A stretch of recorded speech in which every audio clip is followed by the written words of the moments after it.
I want to turn our attention to that continued hunt for the alleged police killer Dezi Freeman that's still underway in Victoria's Highlands. The veteran Australian newspaper reporter, and I can call him that because I'm even older than him, John Ferguson, has been covering this case since it's happened.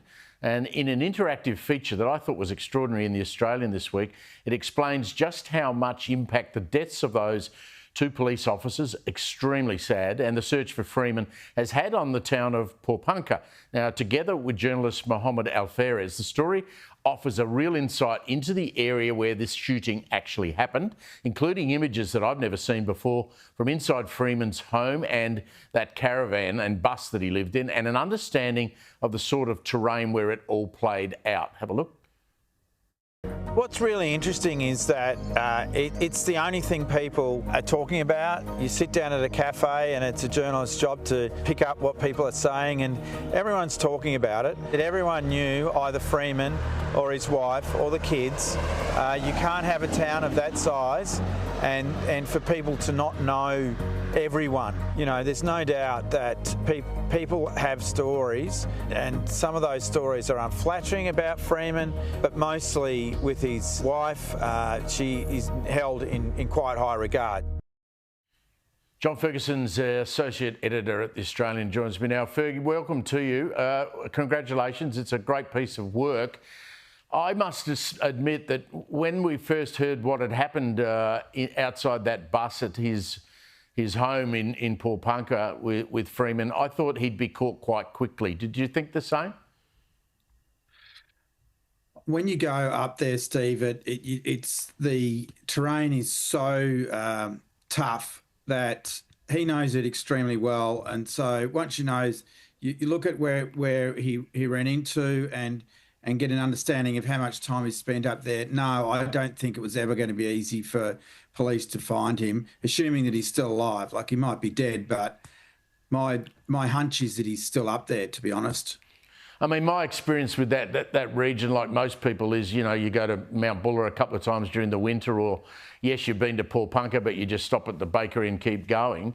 What is it about that terrain that has made this so difficult when you consider, Ferg, that every resource that was available to the Victorian Police, including help from interstate and from the military, and they still couldn't find him?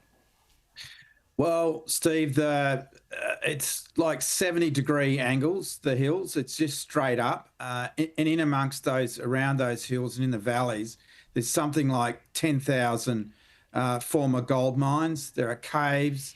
The bush is extremely thick. You know, there are so many places for him to hide if he's still alive.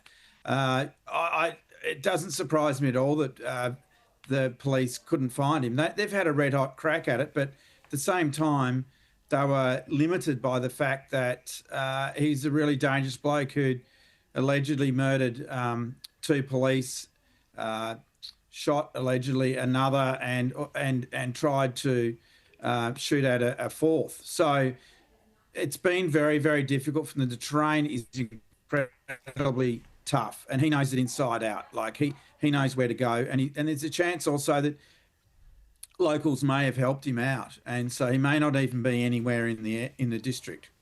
Yeah, I was going to ask you about that. I want to know whether you reckon he had an accomplice. But what about these images you got from inside that bus and the compound that he had outside the town? Tell us what that's like.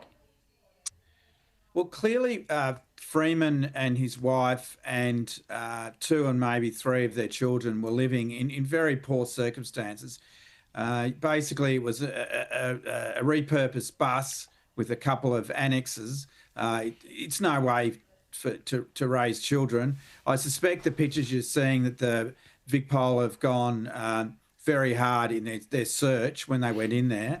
So there may have some of the mess may have been created in the search, but you know, it's a pretty odd way for somebody to be living, isn't it, in 2025 with you know, young children. And that, of course, was the scene. The bus and that main annex was the scene of the shootings. I mentioned Pawnpukka, the town. I mean, obviously it is used as a stopover spot for people heading to the Alpine country during winter. And this all happened, of course, right at the closing stages of the ski season. So a lot of those little businesses there, John, would have really suffered. What do the locals say when you ask them about what happened and their knowledge and memory of Freeman and his wife?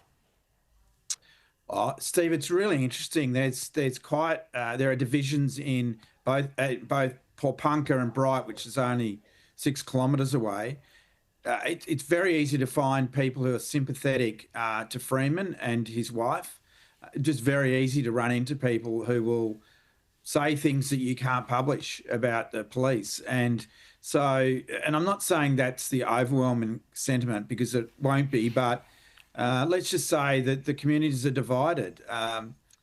His wife, Freeman's wife, Marley, who is from the Philippines, she's aged in her early 40s. She's quite popular, particularly in Bright, because she's taught a lot of people music. Look, I think some people need to wake up a bit and understand what Freeman has allegedly done, but it's definitely, both communities really are divided, and everyone in Pawnpukka, population 1,000, knows of him, has either seen him or knows him. It's a small town. He's got radical views on during lockdowns, and is deeply anti-authoritarian.